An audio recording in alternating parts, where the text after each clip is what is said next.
When my brother looked me in the eyes and said those words, I felt something inside me die. He said I had betrayed him, that I had ruined everything. And the worst part wasn't the accusation itself, it was the way he looked at me, as if I were a stranger. I never thought he could look at me like that. My brother, my best friend since childhood. The person I used to believe would defend me against the whole world now stood against me. It started on a cold Thursday morning. I remember the smell of rain still hanging in the air, the floor slightly wet from the storm that had passed during the night. I woke up to a dozen missed calls from my mother and one short message from him.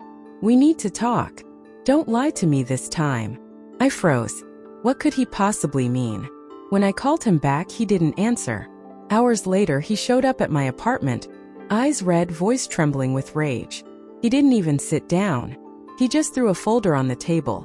Photos, messages, receipts, things I'd never seen before. And then he said it. "You did this. Don't even try to deny it." I stared at those papers, trying to make sense of them. It looked like evidence. Something about a missing amount of money from our late father's company account. My name was on the transfer. My signature. But I had never signed anything.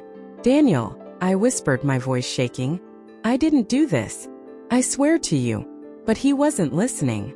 He just stood there, shaking his head, tears streaming down his face. "How could you, Lily? After everything we've been through."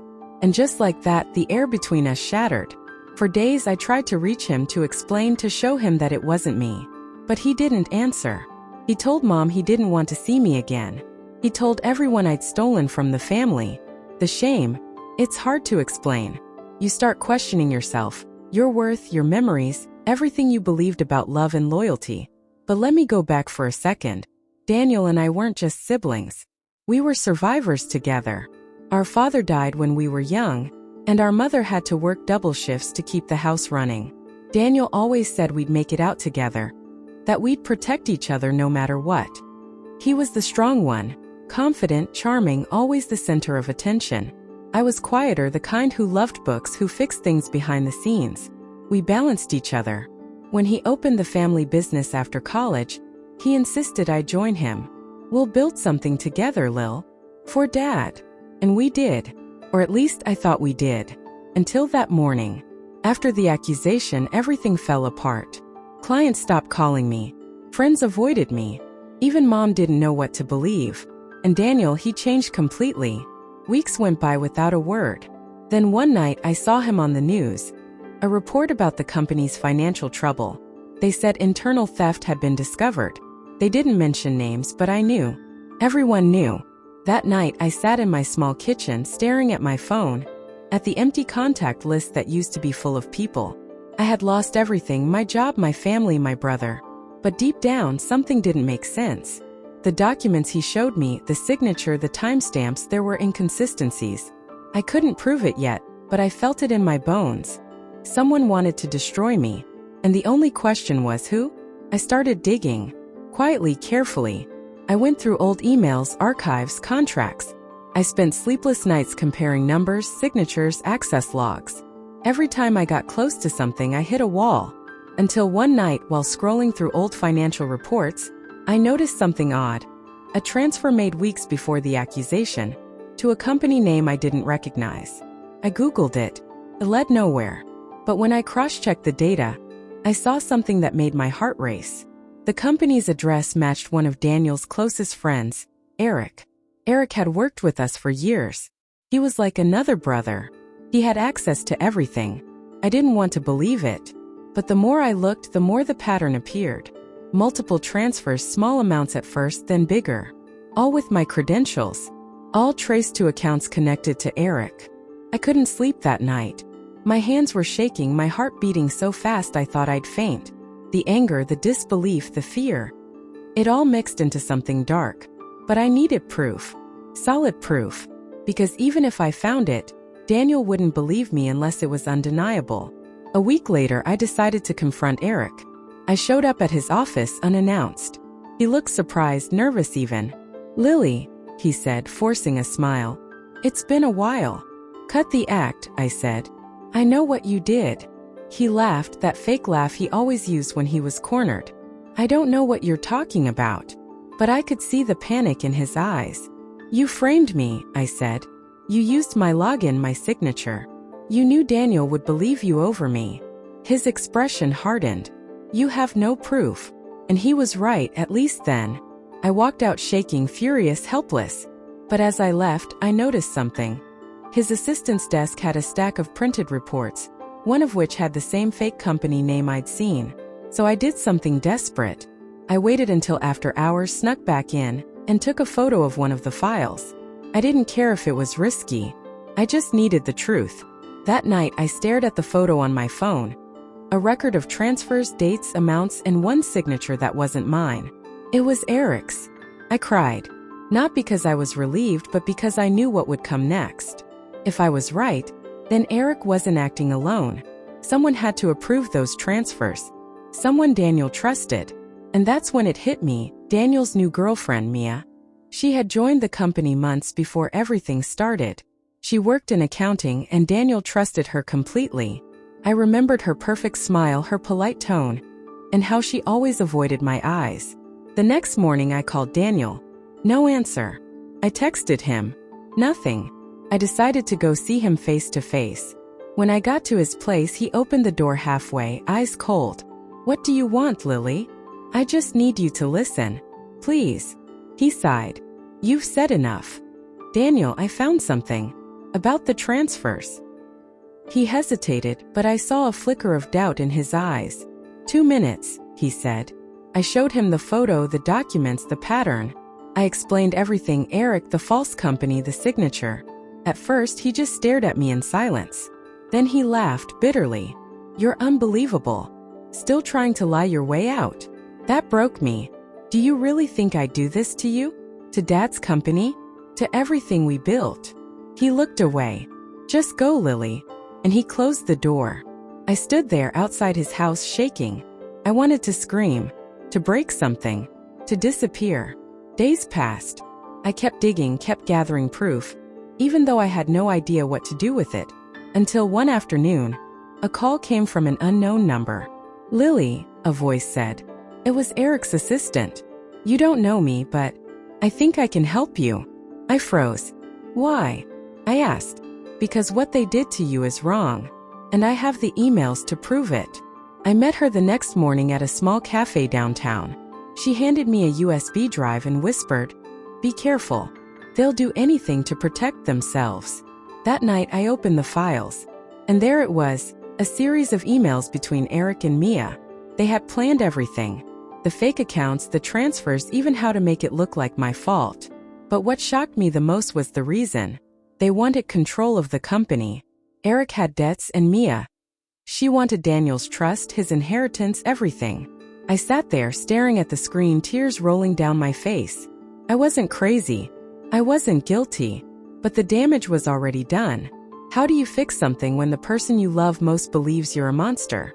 That night I didn't sleep. I thought about Dad. About Daniel.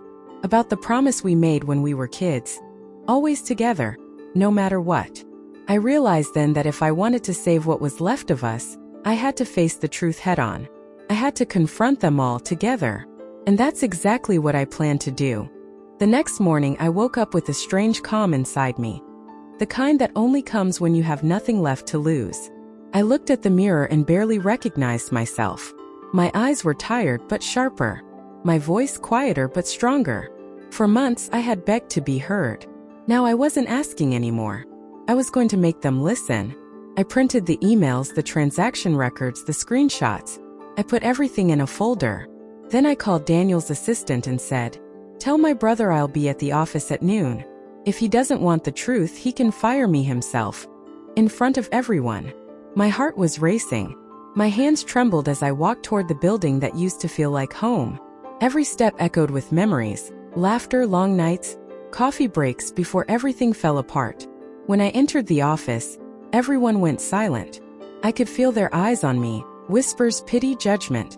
Daniel was inside the conference room talking to Eric and Mia. When he saw me, his expression froze. "What are you doing here?" he asked coldly. "I came to tell the truth," I said, setting the folder on the table. "And I want everyone to hear it." Eric smirked. Mia crossed her arms, pretending to be calm, but I saw her hand trembling. Lily, Daniel said, this isn't the time or the place. Actually, I said, it's exactly the right time and place. You wanted proof? Here it is. I slid the papers toward him. He hesitated, then opened them. His eyes moved slowly over each line, the emails, the transfers, the fake signatures. Then the USB drive. Play it, I said. He plugged it in. The screen lit up with emails, Eric's name, Mia's replies. Conversations filled with betrayal. Make sure her credentials match. Daniel will never doubt us. Once she's out, the company is ours. The room went silent. Daniel's face turned pale. Eric tried to speak. This is fake. Don't, I said. Don't even try. Mia stepped forward, her voice shaking. Daniel, you have to listen to me. But he didn't. He was staring at her like he was seeing her for the first time. How long? He asked quietly. She didn't answer. His voice broke. How long, Mia? Tears welled in her eyes. Since the beginning, she whispered. And in that moment everything stopped. The truth, the lies, the pain. All of it collided inside that cold, silent room. I stood there watching my brother crumble under the weight of the truth. For months I had dreamed of this, of being proven innocent. But standing there I didn't feel victorious. I just felt empty. Because even if he believed me now, nothing could erase what he'd done. He turned to me, eyes red, voice trembling. Lily, I'm so sorry. I wanted to say something, anything. But the words wouldn't come. I should have trusted you, he whispered. I destroyed you. Tears ran down my face, but I didn't move. You didn't destroy me, Daniel, I said softly. You just showed me how fragile love can be when trust is gone. He tried to hug me, but I stepped back. I wasn't ready. I left the room, my heart pounding, my hands shaking. I needed air, I needed distance. Outside, the sun was bright, almost mocking. I sat on the steps of the building and watched people walk by, unaware of the storm that had just ended upstairs. For the first time in months, I could breathe again. But healing isn't instant. It's slow, messy, and painful. Days turned into weeks. Daniel tried calling me, texting me, even showing up at my door. Sometimes I'd let him in, sometimes I wouldn't. We talked about Dad, about the past, about how things fell apart. He apologized over and over, but some wounds don't close easily. He fired Eric and pressed charges. Mia disappeared. No one heard from her again.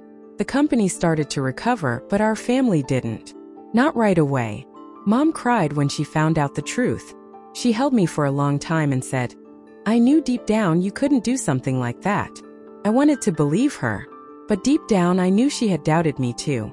Everyone had. Trust, once broken, doesn't rebuild overnight. I started therapy. I stopped working for the company. I needed space to find myself again, to remember who I was before all of this. And slowly I did. I began writing again, stories, letters, memories. Sometimes I wrote about him, about us. Sometimes I wrote about the version of myself I lost in the process. One evening, months later, Daniel showed up at my door with a box in his hands. It's Dad's old journals, he said. I found them in the attic. He wrote about us. About how proud he was of you. I hesitated, then took the box. Inside, there were pages filled with Dad's handwriting, soft, kind, familiar. He'd written about the company, about his dreams for us, but mostly about love. Promise me, one note said, that no matter what happens, you two will always find your way back to each other. I read those words out loud, and for the first time Daniel cried openly. I don't deserve your forgiveness, he said. I looked at him for a long time. Maybe not. But forgiveness isn't something you earn, Daniel. It's something you give when you're ready to let go. He nodded, his voice breaking. Are you ready? I smiled faintly. Not yet. But I'm getting there. That night, after he left, I sat by the window, holding Dad's letter. The city lights flickered outside, and I felt something shift inside me. Not peace, not yet, but something close to it. You see, pain doesn't vanish when the truth comes out. It lingers. It whispers in your ear at night. But over time it starts to fade. And in its place something new grows, strength, clarity, maybe even hope. Sometimes I still think about how easily everything fell apart. One lie, one accusation, one moment of doubt. And I wonder, if love can survive that. Maybe it can. Maybe it just changes shape, softer, quieter, wiser. A year later, Daniel and I met again at Dad's grave. It was spring. The trees were in bloom, and the air smelled like rain. He brought flowers. I brought silence. We stood there for a while, not speaking. Then he said, "I miss you, Lil." "I miss you too," I whispered. He reached out his hand, unsure, hesitant. And this time I didn't pull away. Sometimes, forgiveness isn't about saying everything's fine. It's about saying, "I remember what you did, but I won't let it define me anymore." As we left the cemetery, he looked at me and said, "You're stronger than I ever realized." I smiled softly. I had to be. And maybe that's the truth about pain. It breaks you, yes, but it also rebuilds you into someone you never thought you could be. Now, when I look back, I don't just see betrayal. I see transformation. I see the moment I stopped living for others and started standing for myself. I learned that love without trust is an illusion, that forgiveness doesn't mean forgetting, and that sometimes the people who hurt you the most are the ones who teach you how to stand alone. Would I take it all back if I could? Maybe, but maybe not. Because without that pain, I wouldn't be who I am today. And if you've ever been accused of something you didn't do, if someone you love has turned their back on you, I want you to remember this. Your worth isn't defined by their belief in you. You can lose everything and still rise again. Because truth always finds a way out, even when everyone stops listening. And when it does, it doesn't just clear your name, it frees your soul. So if you're listening to this and you've been through something like that, breathe. Let time do its work. People might doubt you, betray you, walk away from you, but someday they'll see the truth. And by then, you'll be strong enough not to need their validation anymore. That's what happened to me. Now, Daniel and I talk sometimes. We're not what we used to be, and maybe we never will be. But there's peace in that. We've stopped trying to be perfect. We've started being real. And as strange as it sounds, I'm grateful. Grateful for the pain, for the silence, for the lesson that cost me everything but gave me back myself. Because sometimes the worst thing that happens to you becomes the beginning of who you were meant to be. So, if you've ever been misunderstood, if someone accused you, broke you, made you doubt who you are, remember this. Truth doesn't need to shout. It waits. It endures. And when it finally speaks, it's louder than any lie. And if you're still here, still listening, thank you. Thank you for walking through this story with me.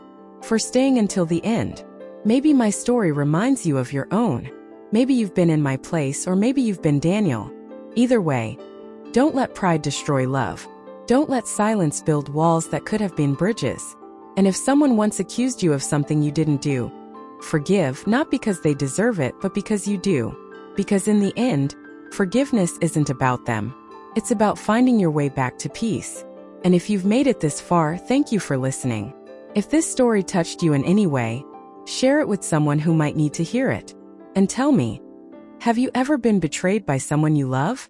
Because maybe, just maybe, your story could help someone else find their truth too.